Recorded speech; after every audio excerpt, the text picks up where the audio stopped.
Então, vamos falar de um assunto que está dando o que falar: a extradição da ex-deputada Carla Zambelli. A gente vê as notícias e pode até parecer que o caso já está decidido, né?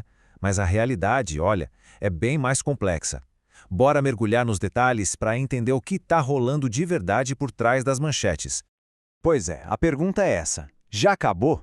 As manchetes dão a entender que sim, que uma decisão de um tribunal italiano selou o destino dela. Só que quando a gente olha mais de perto, o quadro é muito, mas muito mais complicado do que parece. A fonte que a gente analisou mostra exatamente isso. O processo está, na verdade, bem longe de um ponto final. Então vamos lá entender direitinho por que essa primeira decisão, apesar de ser um passo importante, com certeza não é a palavra final dessa história toda. Para a gente entender por que esse caso é tão particular, primeiro a gente precisa olhar bem para a acusação específica contra a Zambelli. O que exatamente ela teria feito?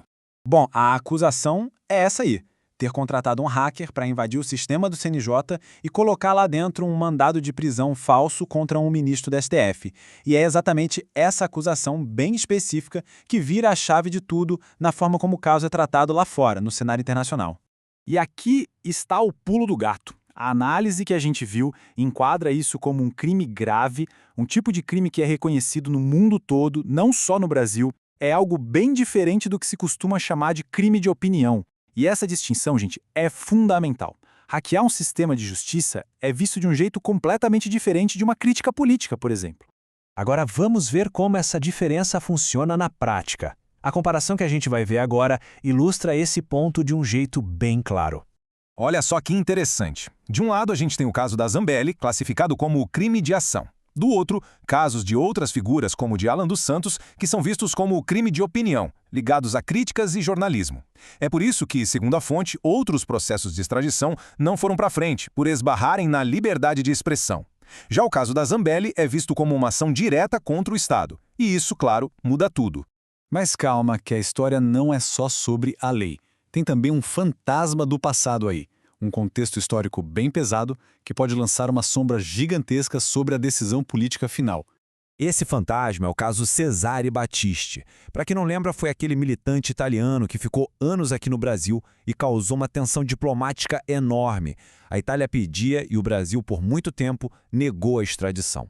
E aí entra a especulação. Como que essa história antiga pode influenciar o caso de agora? Bom, a Itália pode pensar em extraditar a Zambelli para, digamos, acertar as contas com o Brasil. Mas também pode fazer o contrário e negar a extradição usando o caso Battisti como justificativa. Claro, a fonte ressalva uma coisa bem óbvia. A gravidade dos crimes é muito diferente. Hacking é uma coisa. Os 4 assassinatos do caso Battisti são outra, né? Ok, então, deixando a história um pouco de lado, quais são os próximos passos concretos?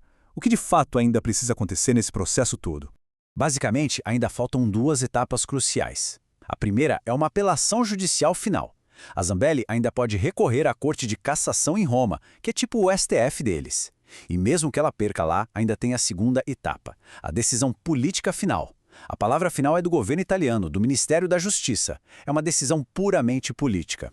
A dinâmica, como a fonte explica, é bem clara. Se a defesa da Zambelli tiver uma vitória em qualquer uma dessas etapas que faltam, o processo acaba ali mesmo. Fim de papo. Agora, se ela perder, não significa que acabou. Apenas passa para a próxima fase de apelação.